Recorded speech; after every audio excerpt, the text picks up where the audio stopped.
Chapter 111. Understood, Rimuru-sama. I, Gabiru, will make sure to follow your words. A newly evolved Dragonute kneeled with his subordinates in front of the throne where Rimuru sat. Good. Rimuru stood from his throne and patted Gabiru on the shoulder. I expect great news. Oh, of course. Gabiru saluted before quickly exiting the room. Regard. Rimuru called to the hobgoblin standing by his side. Have Gobuku lead the group to start the planning and construction. He should have enough experience to lead them. Though, just in case, bring Geld with him. Of course, Rimuru-sama. Regard bowed respectfully before leaving the room. Rimuru left the throne room and returned to his office. There, Velgrind sat in her regular spot on the sofa as Rimuru took his seat beside her. Velgrind placed her head on his thighs as he sat down next to her. So, how's the plan for the city and the marshes coming along? She asked, her voice soft. It should be looking good. Gabiru, the son of the chief, is already passing along my word. That place has abundant resources aside from just fish, after all. The marshes, and the one I plan on building in the south, will become our trade cities. Rimuru absent-mindedly played with her hair as he explained, his gaze focused elsewhere as he thought through the plans. The south is where those demon lords are, right? Velgrind turned her head to look at him, her eyes narrowed slightly with curiosity. Do you plan on trading with them? Rimuru nodded, poking her cheek lightly. I'm not sure about Frey yet, but Carrion has very fertile land. In fact, you could say Orbic, the orcs' territory, is part of the land but was separated from it. Velgrind thought for a moment, letting Rimuru continue caressing her head. Is something wrong? He asked, noticing the contemplative expression on her face. Velgrind shook her head, her fingers brushing his hand. No, I just thought, wouldn't it be better to just make Orbic your trade city? You basically own them anyway. That's. Rimuru paused, deep in thought. You have a point. I'll contact Geld about it. They can be a vassal kingdom used for trading between the forest and the demon lords. Rimuru leaned down to give her a quick kiss on the forehead. Thanks. Anytime, she giggled, pulling his face toward hers for another, deeper kiss. Suddenly, the door burst open with a loud crash, splintering the wood. Uncle, Auntie, the egg, Milam shouted brightly, her face alight with excitement. She carefully placed the egg on the table in front of the sofa. What's wrong, Milam? Velgrind, who had shot upright with a quick, almost reflexive movement at Milam's sudden entrance, asked with concern. Oh, is the egg finally cracking? Rimuru observed, his eyes narrowing as small cracks appeared on the egg's surface. Milam nodded excitedly, her voice full of joy. Yes, it took a while, but it's finally back. Rimuru placed his arm around Milam, gently guiding her between him and Velgrind as they both watched the egg crack open. As the crack grew larger and larger, a bright light filled the room, growing more intense until it revealed a newborn baby dragon. The little creature had purplish scales and tiny wings on its back. It stared at Milam for a few moments before letting out a small, cute cheep. The baby dragon then lunged toward Milam, who had her arms open, ready for it to jump into them. Tears flowed from Milam's eyes as she hugged the small dragon tightly against her chest. Rimuru patted her head, smiling warmly. It's good that it went well, he said, genuinely happy for Milam. Seeing the child held so carefully, and her joy evident, left him with a smile of his own.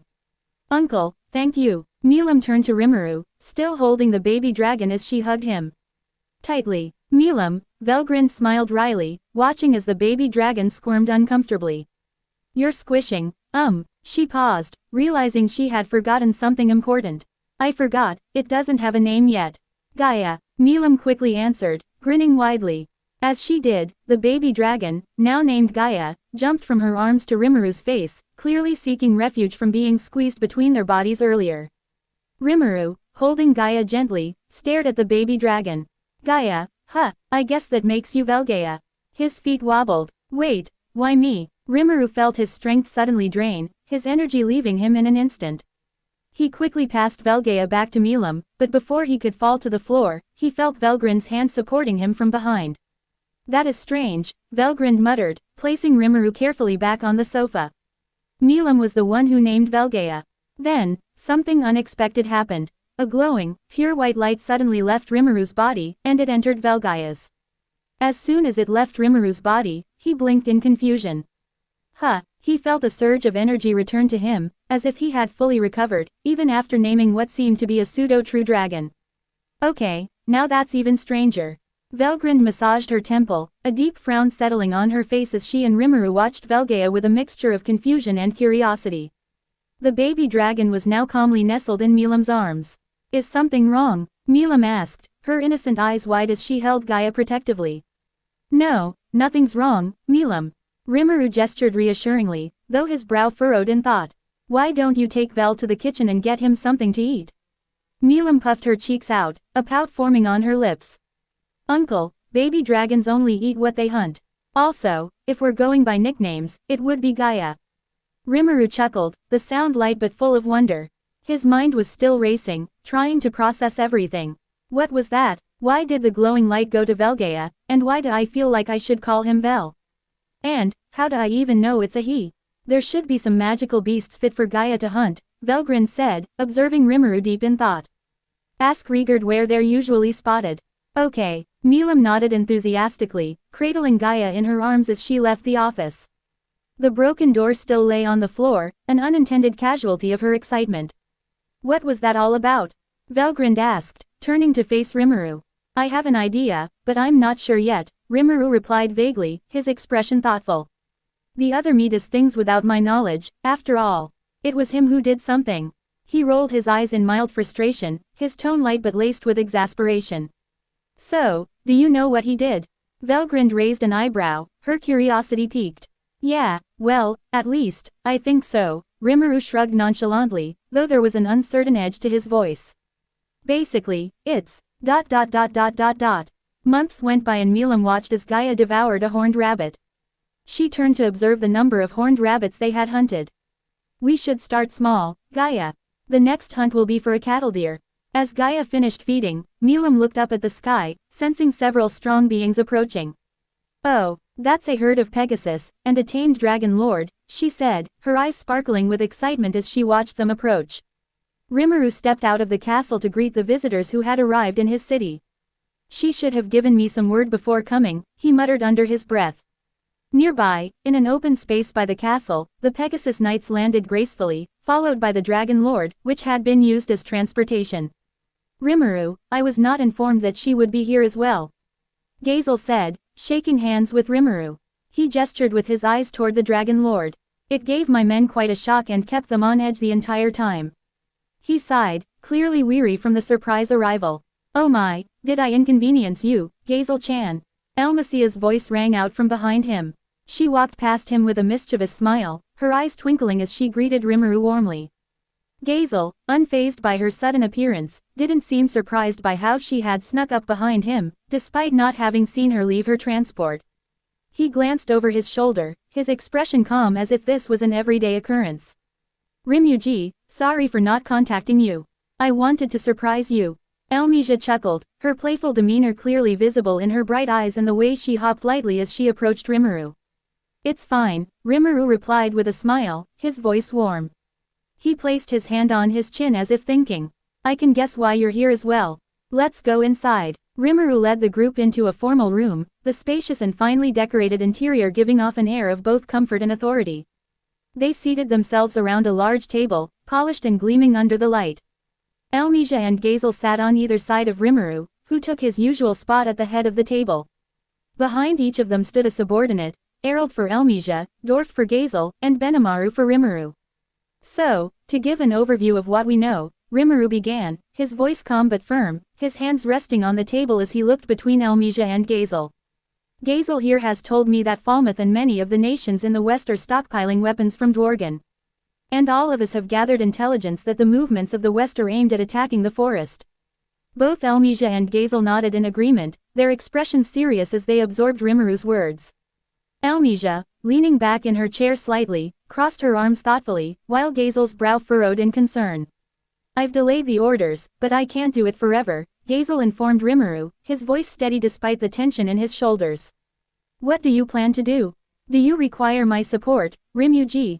Elmisia added, her voice light but carrying a hint of concern.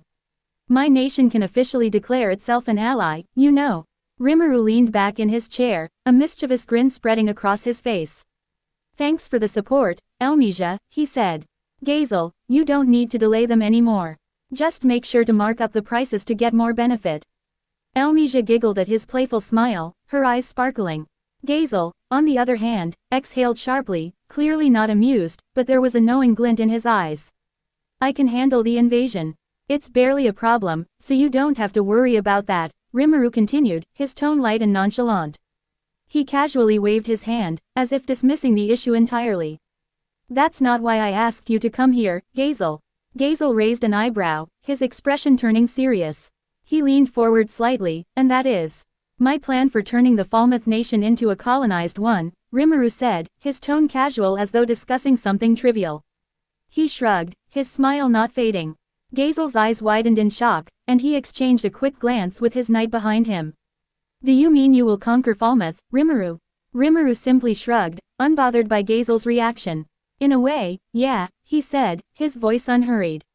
I said, colonized, but officially and publicly, I plan on making them into a vassal state.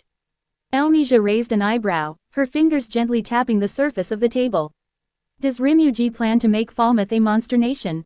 She asked, her voice laced with curiosity. While I don't plan on taking any action, I don't think this would end well for anyone. Rimuru shook his head lightly, his expression softening. No, the monsters will stay in the forest. Falmouth will just be a new playground, a new puppet to control humans, he smiled broadly.